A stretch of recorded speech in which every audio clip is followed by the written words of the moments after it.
My name is Margaret Hale. I was 63 when my daughter-in-law mailed me an invitation to my granddaughter Emma's 10th birthday party and made it clear that I was not invited. The card was thick cream paper with gold balloons pressed into the front. It said the party would be held on June 14th at 2:14, Maple Grove Drive, hosted with love by Daniel, Brooke, and Grandma Patrice. My name appeared nowhere. At the bottom, in smaller print, were 6 words that removed any possible misunderstanding. Admission by named invitation only. That was the house I had purchased 6 years earlier when my son Daniel lost his job. The mortgage, taxes, and insurance were still in my name. I had also advanced $3,800 toward the party because Brooke told me Emma deserved one beautiful day that didn't feel budget. The remaining $4,600 was due in 2 weeks. I called Daniel once. He spoke so quietly I could hear his shame. Brooke wants the day to feel uncomplicated, Mom. I looked at the invitation, then at the blue property folder in my desk drawer. All right, I said. I hope Emma has a wonderful birthday. I did not argue. I did not call Brooke. I did not demand my money back. But for the first time in years, I stopped protecting them from the meaning of their own decisions. For most of my adult life, I had believed that staying useful was the safest way to stay loved. I was a payroll supervisor for a regional hospital in Columbus, Ohio, for 27 years. I knew how to reconcile a ledger, find a missing payment, and make a complicated problem look ordinary on paper. I was less skilled at admitting when people I loved had turned my reliability into an expectation. Then Daniel married Brooke.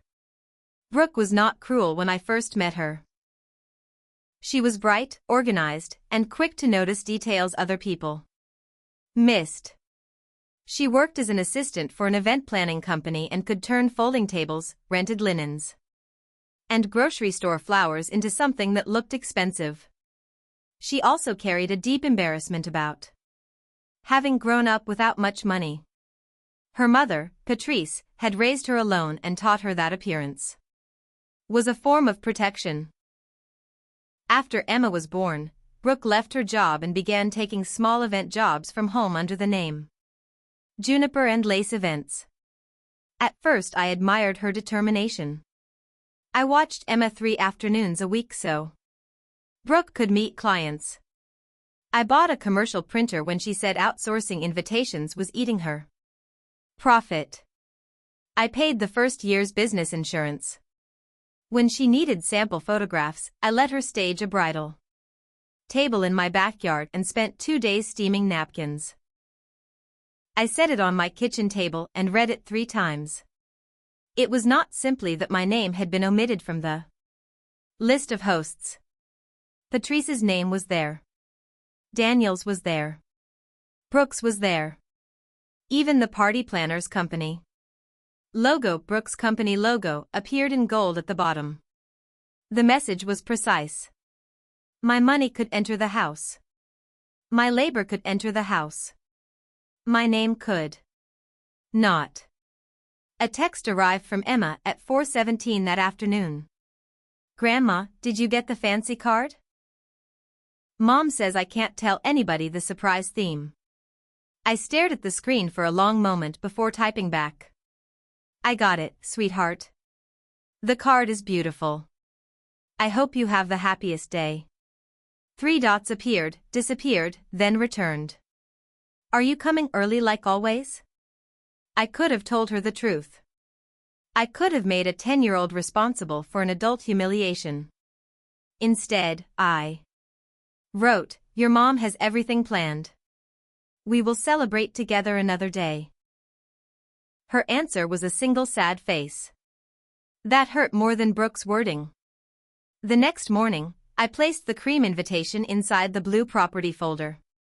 The folder held the deed, mortgage statements, insurance policies, and the occupancy agreement Daniel had signed 6 years earlier. I had not opened it in nearly 2 years. I had told myself that family did not need to count every favor. But family, I was beginning to understand, should not require one person to forget every fact. If you have ever been valued mainly for what you provide, stay with me. The part that changed my family did not begin with a shouting match. It began when I quietly read the documents everyone else had decided no longer mattered. The role I had always played. The house on Maple Grove Drive had never been intended as a gift. 6 years earlier, Daniel's employer eliminated his estimating department with 11 days' notice. He had a 6-month-old baby, less than $4,000 in savings, and a lease that was ending. Brooke was still recovering from a difficult delivery and had not yet begun working from home. They were frightened, and I understood why. I was 57 then and still working full-time. Thomas had left me a modest life insurance policy, and I had been careful with it. I did not have enough money to solve every problem, but I had enough to create breathing room. A small brick house became available on Maple Grove, 12 minutes from my own home. It had 3 bedrooms, a fenced yard, and an unfinished room above the garage. The asking price was $286,000. I put down $86,000 and financed the rest in my name because Daniel's unemployment made conventional approval impossible. The arrangement was written plainly. Daniel and Brooke would pay $1,350 a month, which covered most of the mortgage. I would pay property taxes, homeowners insurance, and major structural repairs. When Daniel had stable employment for 2 years, we would discuss either selling the house to them or continuing the occupancy agreement. Daniel read every page at my dining table. "This is more than fair," he said. "I don't know how we'll ever repay you." "You repay me by getting steady again," I told him. "And by building a peaceful home for Emma." Brooke signed after asking whether the monthly payment built equity. "Not automatically," I said. "It is an occupancy payment, like rent. If you eventually buy the house, we can discuss a credit for documented improvements." She tapped the paper with one polished fingernail. "So technically it stays yours." "Technically and legally," I said. "Until we make a different agreement." She smiled. "Of course. I just like clarity." The business did grow. Brooke became known for children's parties, baby showers, and small weddings. She had good instincts and an ability to make clients feel that their event mattered more than anyone else's. Her flaw was not incompetence. It was that every success increased her need to erase how much support had made the success possible. At first, she introduced me to clients as Daniel's mom, who helps with Emma. Later, she called me our family bookkeeper. Eventually, I became Margaret, said with the careful warmth people use for a dependable volunteer. Patrice was treated differently. Patrice lived 40 minutes away in a 1-bedroom apartment and worked the cosmetics counter at a department store. She was lively, funny, and generous with praise. She rarely contributed money, but she arrived at every event in a new outfit and knew how to pose for photographs. Brooke called her the heart of the family. I was the person who picked up ice, corrected invoices, and stayed afterward to load chairs. I knew the pattern. Brooke became sharp when stressed. Daniel went silent because he hated conflict. Patrice defended every exaggeration, and I absorbed what remained because everyone trusted me not to leave. I told myself I was protecting Emma. By the 5th year, Daniel and Brooke were financially stable enough to seek a mortgage. Daniel earned $84,000 a year. Brooke's business reported about $52,000 in revenue, though her profit was far lower. I raised the subject over Sunday dinner. The house has appreciated, I said. It might be a good time to talk about buying it. Brooke put down her fork. We already pay for it. You pay the monthly amount in our agreement. I still cover taxes, insurance, and major repairs. But Daniel renovated the studio. And I paid most of the materials. We can credit his labor fairly. She looked at Daniel. Do you hear how transactional this sounds? Daniel rubbed the back of his neck.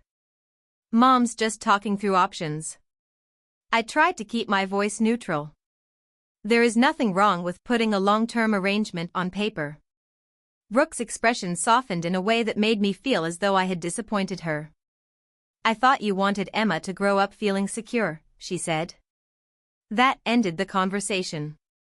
Not because she had answered me, but because she had placed Emma between my question and any honest response. The new patio soon appeared in juniper and lace photographs. Brooke hosted styled shoots there, then small paid gatherings. I asked whether her business insurance covered events at a residence she did not own. They're not really events, she said.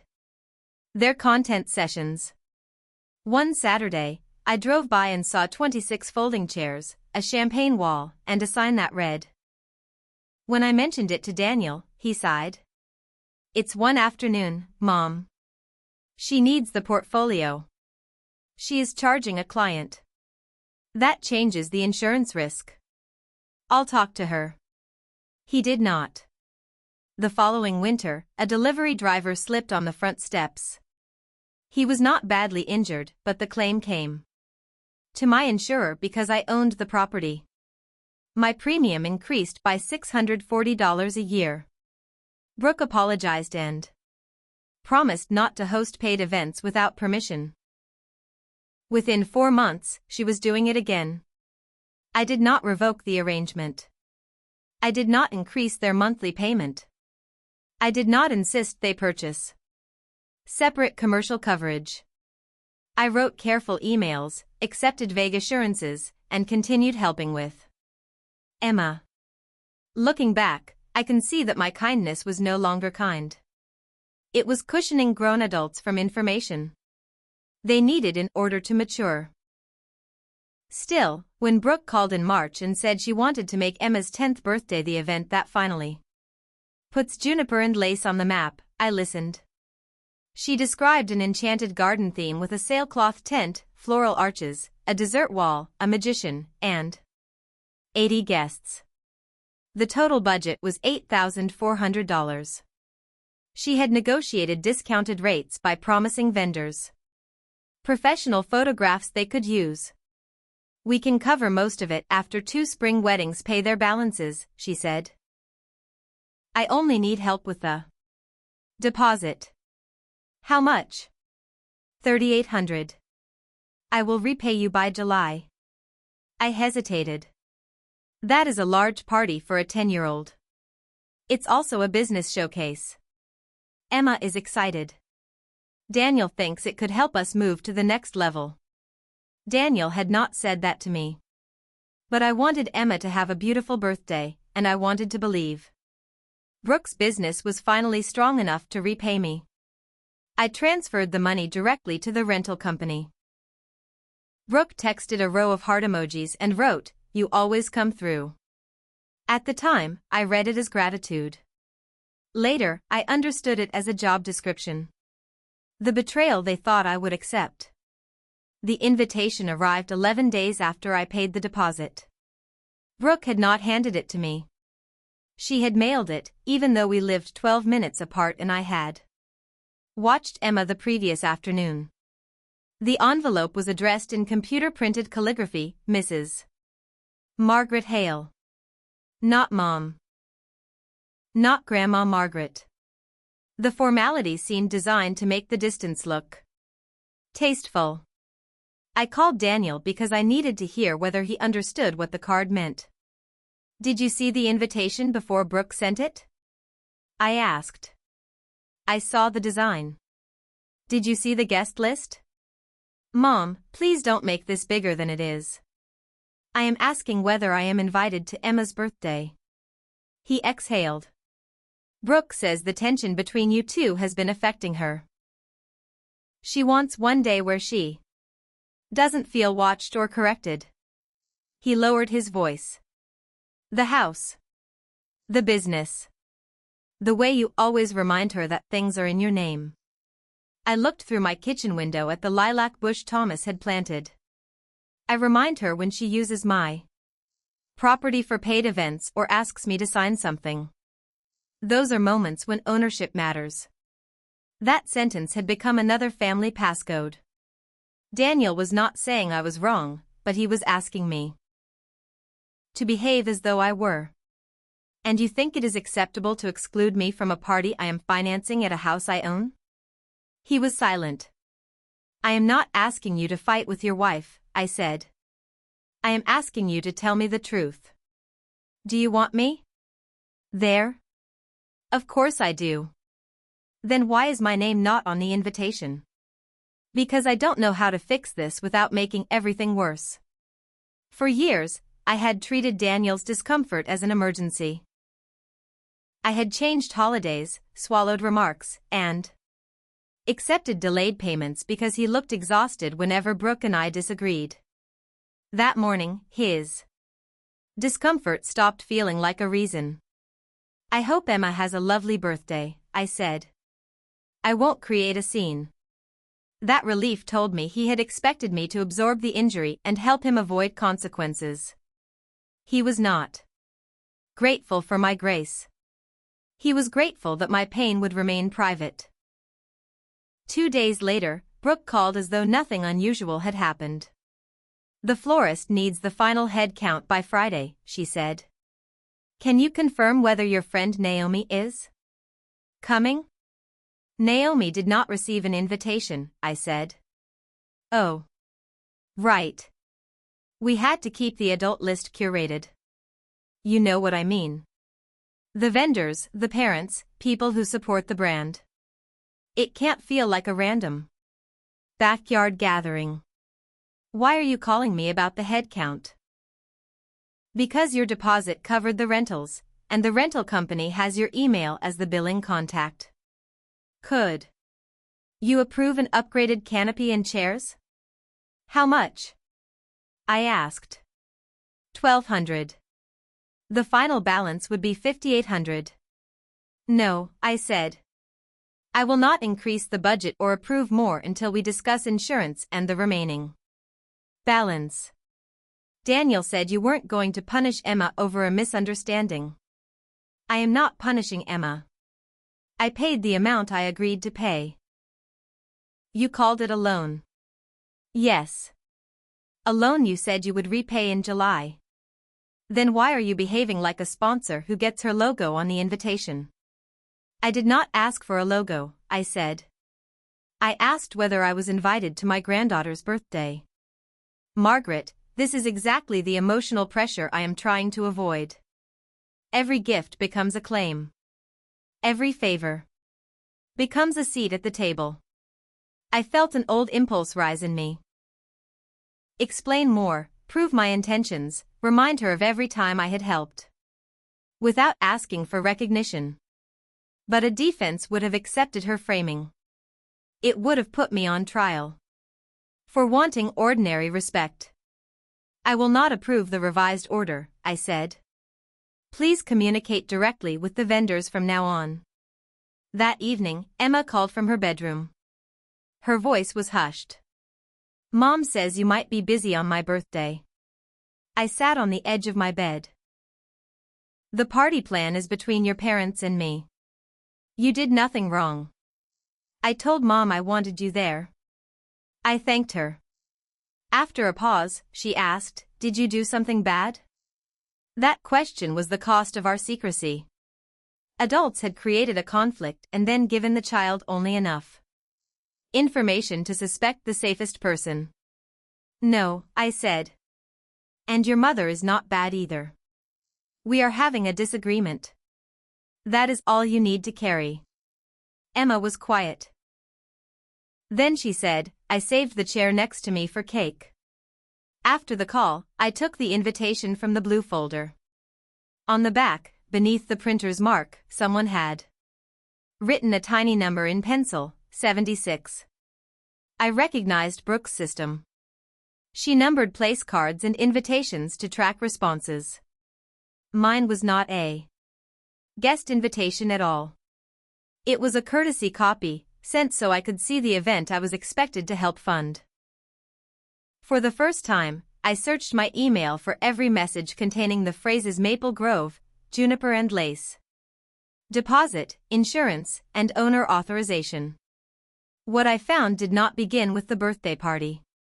The party was only the first time Brooke had made the arrangement visible enough that I could no longer excuse it. The details that didn't make sense. The email search produced 83 results. Most were ordinary. Repair receipts, utility questions, photographs of the studio, and messages about Emma's schedule. But several were from vendors I did not recognize. One thanked Brooke for considering Maple House as the preferred site for future micro-weddings. Another attached a floor plan showing guest tables across the backyard and a bar station inside the garage. A third referred to a September bridal shower and asked for the property owner's certificate of insurance. Brooke had replied, "Ownership paperwork is being updated. I will send it shortly." I read it twice. No ownership paperwork was being updated. She had not asked me to transfer the property, add her to the deed, or approve commercial use. Yet she had represented to a vendor that a change was underway. I called my insurance agent, Carl, the next morning. "I need to understand my coverage at Maple Grove," I said. "The occupants may be hosting paid events." He asked me to forward the emails. 2 hours later, he called back. "Margaret, your homeowner's policy does not cover ongoing commercial event activity. If a guest is injured, the carrier could deny portions of the claim. The sailcloth tent in the birthday proposal also requires an owner authorization because of the anchoring system. You could be exposed. I strongly recommend written notice prohibiting commercial use until separate coverage and local approvals are in place." For years, Brooke had accused me of using paperwork to control her. Yet the paperwork existed because risk did not disappear when a family disliked discussing it. That afternoon, another email arrived. The subject line read, "Owner consent, Maple Grove Equity application." It came from a loan officer named Rebecca Miles at Franklin Community Bank. She thanked me for supporting Daniel and Brooke's expansion plans and attached a form authorizing the bank to review the property as possible collateral for a $92,000 business line of credit. My name appeared as property owner. Daniel and Brooke were applicants.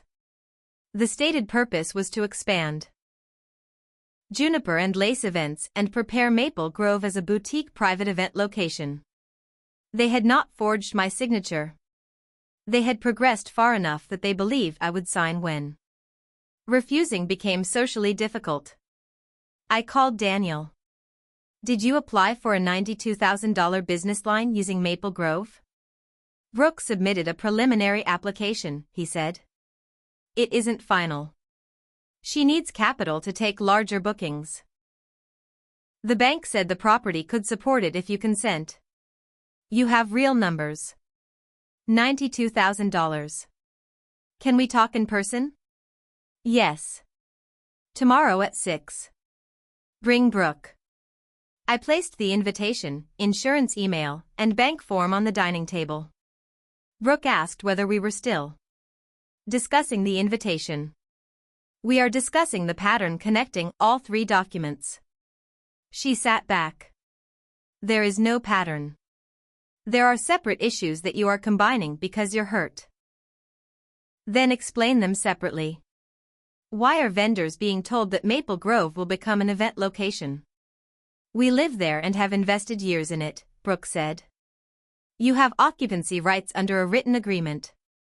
You do not have commercial use rights. She turned to Daniel. This is why I didn't want her at the party. She can turn a child's birthday into a property. Lecture. I kept my voice even. Why did you apply for a loan before asking me? Because every conversation with you begins with what you own, Brooke said. I wanted the bank to show you that this is a legitimate business plan, not another favor. The plan uses my house as collateral. Daniel has paid for that house for 6 years, she said. He has paid below market occupancy. I have paid the taxes, insurance, down payment, and structural costs. Yes. There is a ledger. A mortgage company keeps one. The county keeps one. The insurance company keeps one. Pretending numbers are unloving does not change them. Daniel finally spoke. Could we slow down? The bank only wants consent to evaluate. We thought if the business grew, we could qualify to buy the house later. Brooke's face tightened. It is easy to call ambition reckless when you already have security. I understood the truth inside her accusation. I had a pension, a paid-off home, and years of careful savings. Brooke had built a business while raising a child. She wanted an asset that felt like her own. But understanding. Her fear did not require financing her denial. I am willing to discuss a legitimate path to ownership, I said. I am not willing to pledge the house for a business line. Daniel asked what that path was. I named an independent appraisal, a below-market purchase price, improvement credit, or a formal lease while they prepared to qualify. Brooke gave a small, humorless laugh. So after 6 years, we get the privilege of buying the home we already built. You did not build it. You lived in it, improved parts of it, and paid an agreed amount. Those things matter. They do not create a deed. I refused the bank consent. Brooke pushed the next demand forward. Then at least sign the tent authorization. For Emma's party. Not until I receive proof of event insurance and written confirmation that the property is not being marketed as a venue. Brooke stood. You waited until now because you want us to beg. I learned about the loan today. I learned about the venue emails yesterday. Daniel looked at Brooke. You said Mom knew about the venue plan. Brooke claimed we had discussed using the yard. Daniel looked from her to me. How many paid events have there been? A handful, Brooke said. Nothing that affected anyone. The delivery claim affected my insurance, I said. Brooke picked up her handbag. I am not staying here to be interrogated. Before she reached the doorway, I promised a written purchase and lease proposal within 5 days and prohibited further commercial events meanwhile. And if we refuse? Brooke asked. Then the current informal arrangement cannot continue. That detail stayed with me. They had known the arrangement was fragile. They had simply expected me to be the only person too afraid to acknowledge it. Naomi came to my house the next afternoon. I showed her the deed, occupancy agreement, insurance messages, bank form, and vendor emails. I also showed her the invitation. Naomi did not tell me to evict them or sue them. She asked practical questions. Had payments been consistent? Mostly. Had I ever promised the house as a gift? No. Were there text messages suggesting a transfer? Only. Discussions of a possible future purchase. Did the occupancy agreement prohibit business activity? It prohibited commercial use without written owner approval. Then your position is clear, she said. The more difficult question is what outcome you actually want. I want Emma secure. I want Daniel to stop hiding behind me. I want Brooke to understand that support is not ownership. Those are 3 different outcomes, Naomi said. You can influence the first. You can set a condition that requires the second. You cannot force the third. We ordered an independent appraisal. Maple Grove was valued at $419,000. Similar houses rented for between $2,250 and $2,450 a month. Daniel and Brooke had been paying $1,350. Over 6 years, the difference between their payment and conservative market rent exceeded $58,000, not counting the down payment, taxes, insurance, water heater, studio materials, patio contribution, and roof repair. Naomi prepared 2 options. The first was a purchase. I would sell the house to Daniel and Brooke for $374,000, $45,000 below the appraisal. I would also credit them $16,500 for Daniel's documented labor and materials not already reimbursed. They would have 120 days to secure conventional financing.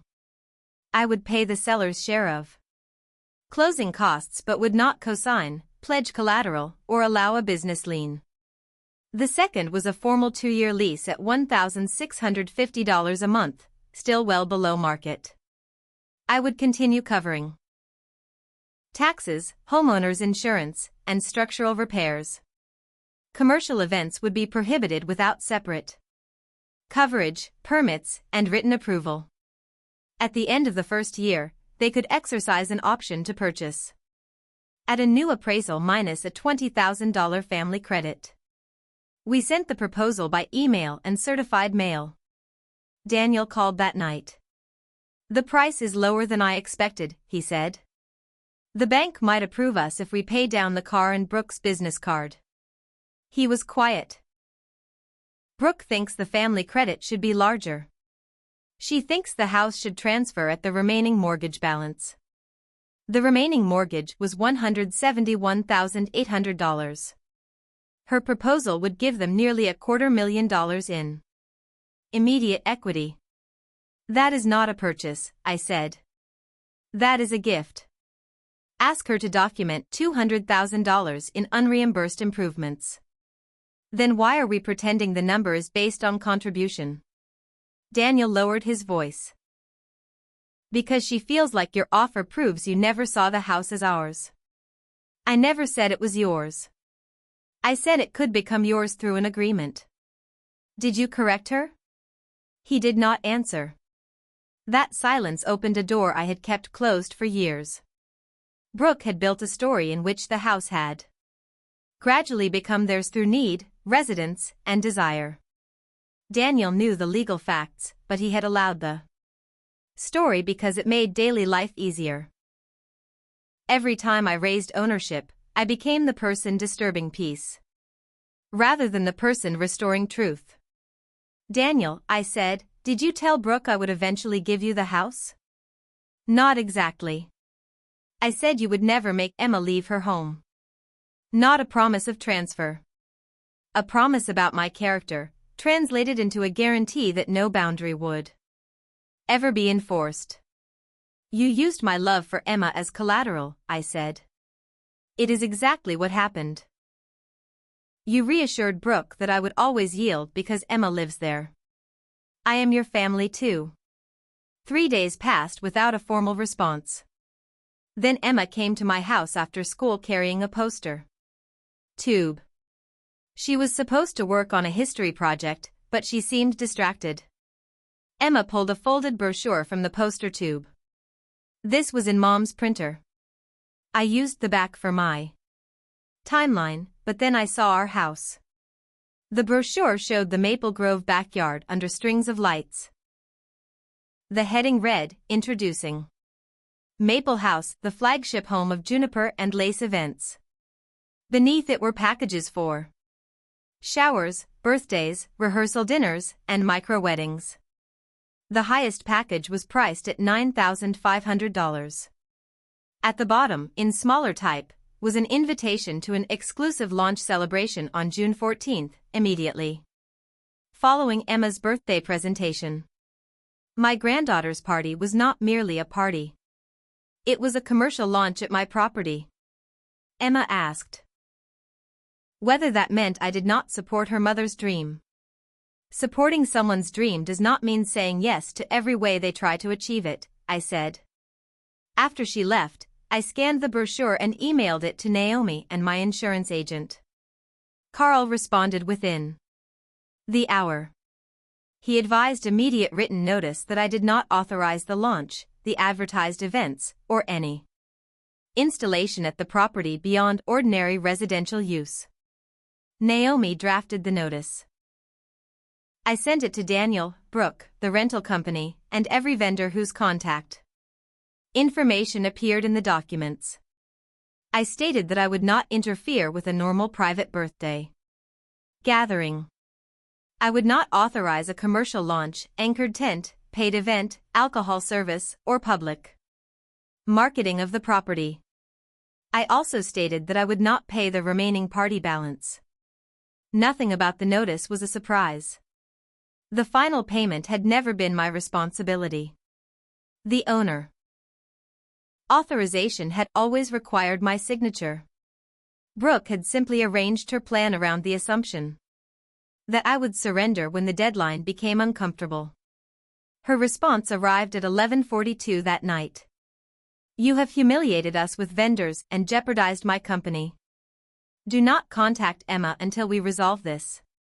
Your purchase offer is rejected. We will not pay rent to a person who uses housing to control access to her grandchild. The part that frightened me was not the accusation. It was how quickly Brooke had combined the house and Emma in a single threat. She was confirming that access to my granddaughter would remain conditional on my financial compliance. For years, I had feared that drawing a boundary would cost me my family.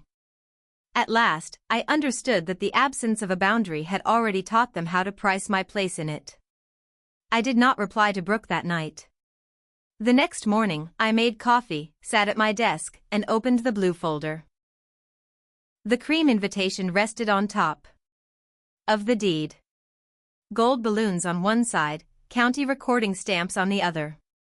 One document showed where I was excluded. The other showed where I remained responsible. I realized those two facts had defined my role for years. Naomi called that morning. You do not have to remove them immediately, she said. But you must enforce the agreement. They rejected both options and announced they will not pay. We prepared a notice of breach.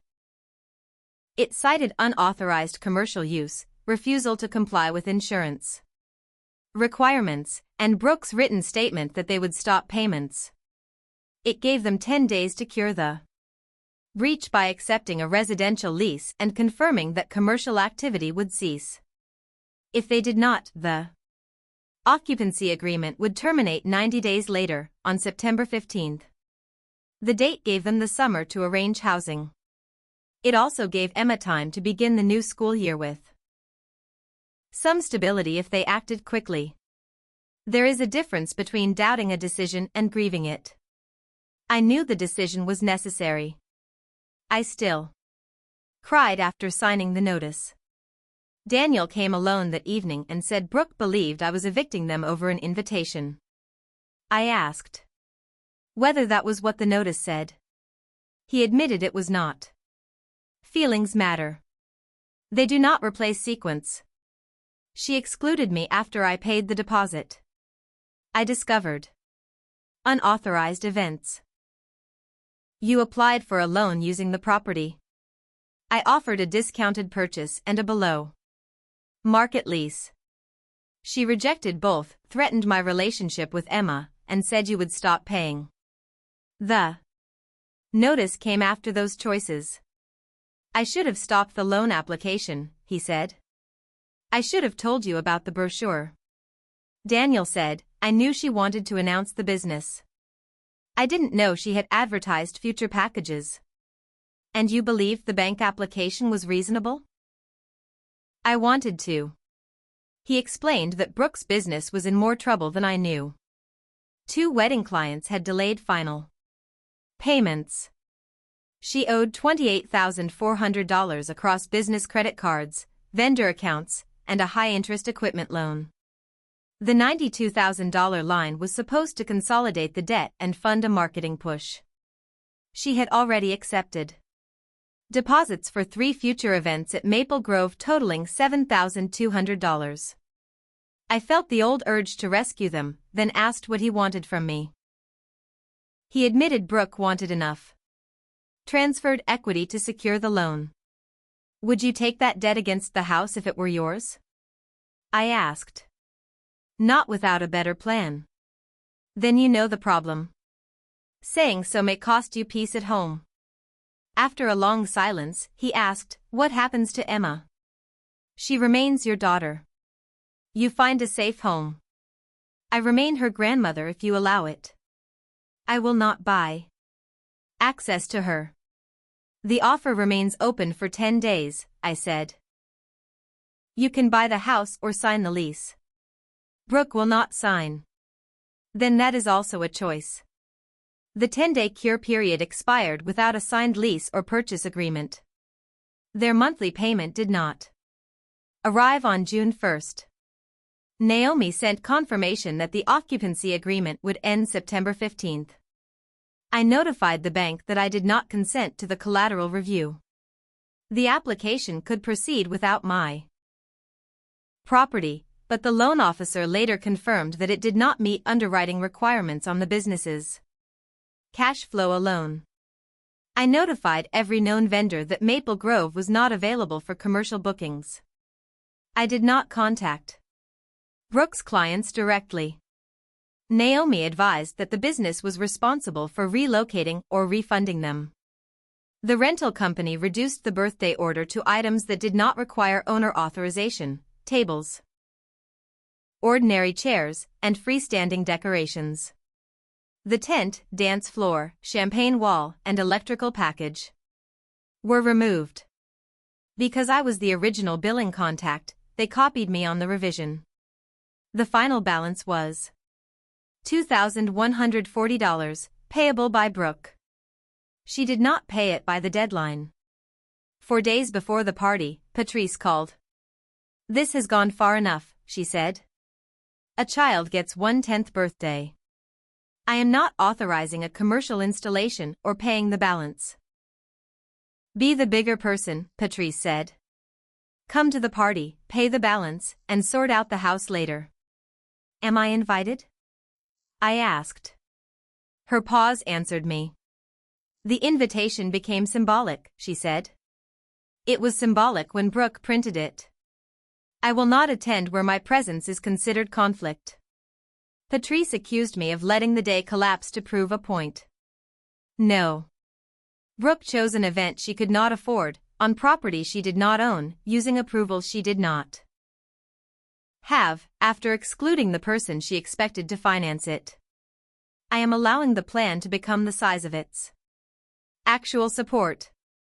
Perhaps it sounded cold because it was the first time I described the situation without offering rescue. The evening before the party, Emma called. Dad says some of the big things aren't coming, she said. Mom is crying. Can you fix it? For 6 years, whenever Emma asked whether I could fix something, I tried. A torn costume. A missed school pickup. A broken tablet. A mother overwhelmed by deadlines. But this was not a broken object. It was the consequence of adult decisions, and fixing it would teach everyone that the same decisions could continue. Not this time, I said gently. But your birthday is still yours. When she asked whether I still loved her, I answered every day, in every house, whether my name is printed or not. After we hung up, I took the cream invitation from the folder one last time. I considered tearing it in half. Instead, I wrote the date on the back and beneath it one sentence. The day I stopped confusing rescue with love. On the morning of June 14th, I woke at 6 even though I had nowhere to be. For the previous 9 birthdays, I had arrived at Daniel's house before breakfast. I had tied balloons to chairs, collected ice, found missing tape, and kept Emma occupied while Brooke arranged photographs. That year, I made coffee for one person and listened to the clock in my kitchen. At 7:30, I wrapped Emma's gift, a drafting set, a book about women architects, and an engraved pencil. At 8:15, the rental manager, Luis, called. He sounded uncomfortable. "Mrs. Hale, our crew is at Maple Grove. Miss Hale is asking them to install the original tent package. She says you withdrew the objection this morning." "I never changed my decision," I said. Luis confirmed his crew would unload only paid residential items. My hands trembled because the old pattern had reached its final test. Brooke had waited until workers were in the driveway, expecting urgency to replace permission. Daniel called, then Brooke took the phone. They had no event insurance. "This is not punishment," I said. "Use ordinary tables and let it be Emma's birthday instead of a business launch." "You are never seeing her again after today," Brooke said. "There are threats people make because they have power, and threats they make because power is slipping away. The words hurt either way." "I will not discuss Emma as a punishment or payment," I said. "Please put Daniel back on the phone." At 11:40, Emma texted me a photograph. The backyard looked unfinished. 6 round tables stood without cloths.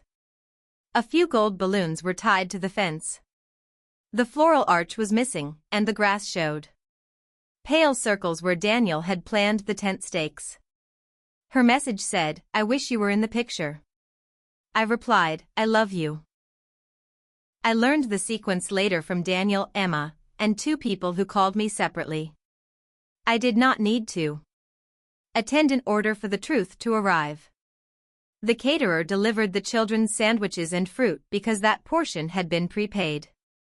The adult buffet, dessert wall, and coffee service were withheld for non-payment. The magician arrived and performed because Daniel paid him from his personal checking account that morning. Patrice bought grocery store cupcakes and arranged them on borrowed stands. Neighbors brought patio umbrellas when the June sun became too strong. The trouble began when several adults arrived expecting a business launch. Brooke had invited 2 prospective wedding clients, a photographer, a lifestyle blogger, and a local florist. They had received the Maple House brochure and believed they would tour a functioning private event venue. After Emma's cake, one couple brought a checkbook because Brooke had offered a booking discount available only that day. When they asked where the tent and bar area were, Brooke said there had been a last-minute vendor failure. Luis heard her and corrected the claim. It wasn't a vendor failure. We lacked owner authorization and final payment. Brooke said the owner was family. When a client asked whether Daniel owned the house, Patrice stepped in. "This home belongs to Brooke and Daniel in every way that matters," she said. "Daniel's mother is having difficulty letting go." That might have become the official story if Daniel had remained silent.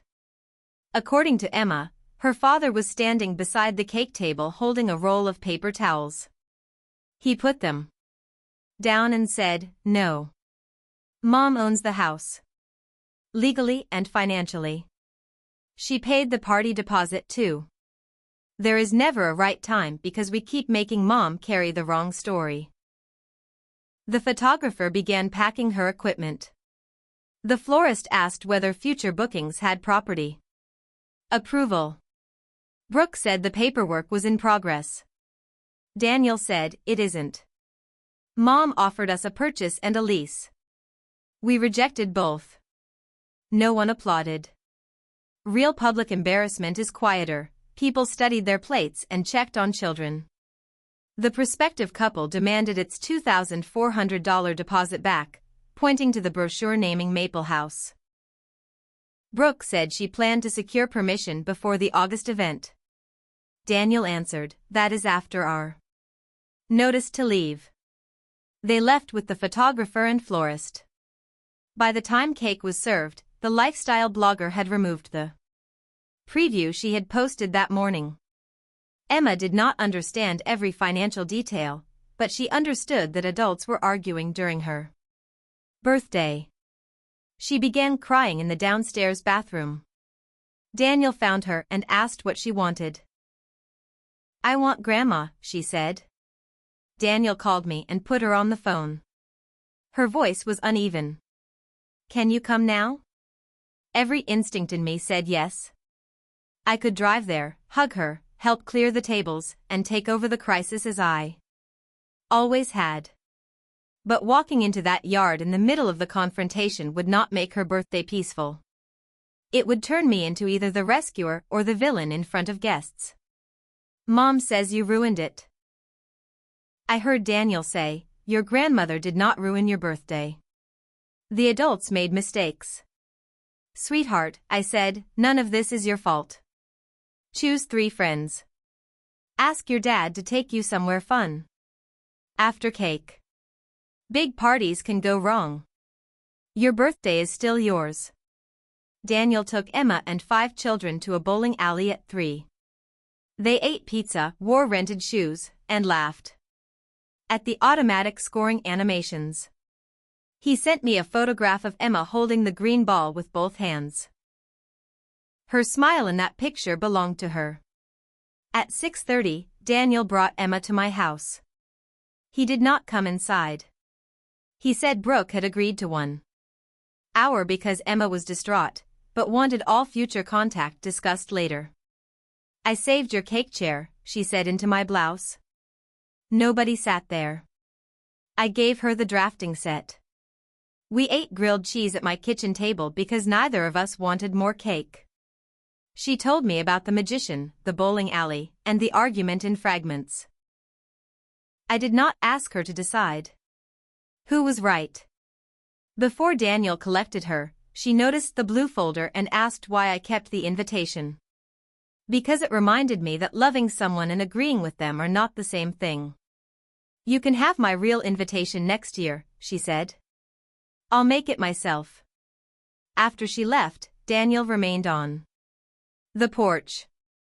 Brooke says the business may be finished, he said. I am sorry she is losing something she worked to build.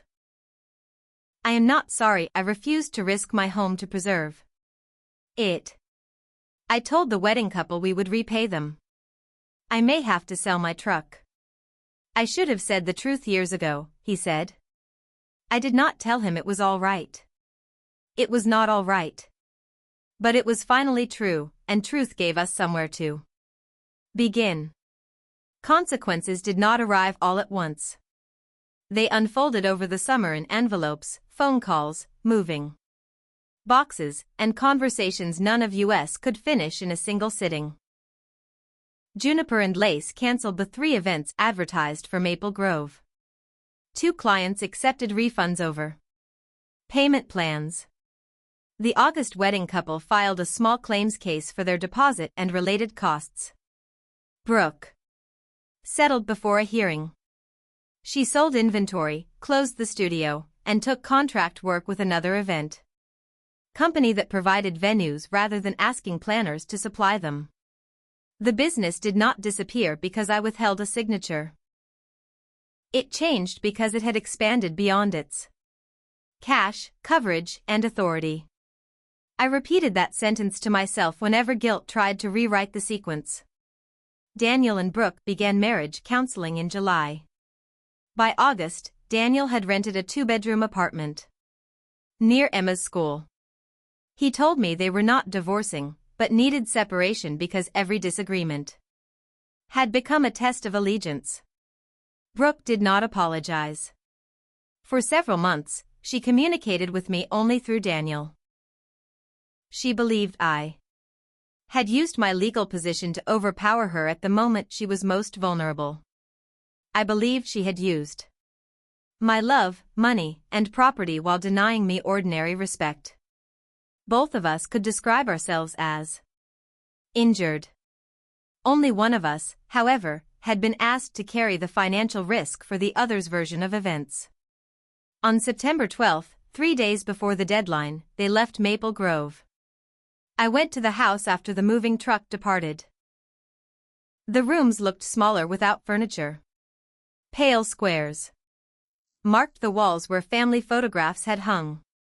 The studio shelves were empty except for a strip of gold ribbon and a box of bent place card holders. In Emma's bedroom, someone had left a paper star taped above the closet. I remembered helping her cut it when she was 5. I sat on the floor for several minutes and cried for the home I had tried to preserve. That grief surprised me. I had won nothing. The house was never what I wanted. I had wanted help to produce gratitude and stability. Instead, it delayed difficult choices. Daniel arrived for the garage remotes and asked if I was all right. No, I said. But I will be. For a while, neither of us spoke. Daniel said Emma liked the apartment but kept asking whether her birthday had caused everything. You need to tell her no, I said. Keep telling her. Children repeat questions when they are checking whether the answer is still safe. Before we left, Daniel returned the garage remotes and brass key. He said giving them back felt like admitting something. I should have understood sooner that using something isn't the same as owning it. I closed my fingers around the key. That applies to trust too. I listed the house in October. I considered keeping it as a rental, but I did not want my retirement tied to the place where every room had become an argument. It sold in December for $426,000 to a couple relocating from Indianapolis. After the mortgage, fees, taxes, and repairs, the proceeds were substantial but not magical. They restored the part of my savings I had put into the house and strengthened my retirement. I placed $50,000 in an education account for Emma. I told Daniel, but not Emma, a child should not measure love in balances. I also changed my will, not to punish anyone. The original version left nearly everything directly to Daniel. The new version placed part of his inheritance in trust, protected Emma's education, and gave Naomi's firm authority to administer the property without family pressure. I had spent years assuming that clear documents signaled mistrust. I now understood that clear documents can protect relationships from expectations no one has the courage to discuss. In January, Brooke allowed me to attend Emma's school presentation. Emma stood beside a cardboard library model while the adults occupied separate rows. The roof comes off, she said. Grandma taught me to check whether things fit before I glue them. She gets that from you, Brooke said. She gets the imagination from you, I replied. We did not reconcile in the hallway. Real damage rarely disappears because two people exchange one gracious sentence. But we managed to stand beside the same cardboard building without rewriting the past. At that stage, it was enough. Daniel and Brooke remained separated through the spring. Counseling helped them speak more honestly, but it did not restore the marriage to what it had been. Daniel admitted that he had enabled Brooke's financial decisions. Brooke admitted, according to Daniel, that she had treated support as proof that the house would eventually be theirs. She still believed my timing around the birthday was unforgiving. I still believed I had given warnings, options, and deadlines that she dismissed. Brooke made regular payments to the clients who were still owed money. She also began repaying the $3,800 party deposit in small amounts. The first check was for $200. In the memo line, she wrote birthday rental repayment. Nothing more. Some people might have returned the money as a gesture. I did not. Repayment was not revenge. It was the Completion of a promise she had made before the invitation arrived. Emma's 11th birthday was held at the same bowling alley Daniel had taken her to after the failed party. There were 12 children, 2 pizzas, a chocolate sheet cake, and no business clients. 3 weeks beforehand, an envelope appeared in my mailbox. It was made from purple construction paper and sealed with too much tape. On the front, Emma had written Grandma Margaret in letters outlined with silver marker. Inside was a hand-drawn invitation. My name appeared first under a heading that said People I Love Who Better Come. Beneath it were Daniel, Brooke, Patrice, and several friends. At the bottom, Emma had added, Nobody needs fancy clothes. Named people can bring one guest if they ask.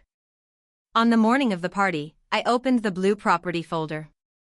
The old cream invitation still rested inside, its gold balloons as polished as they had been a year earlier.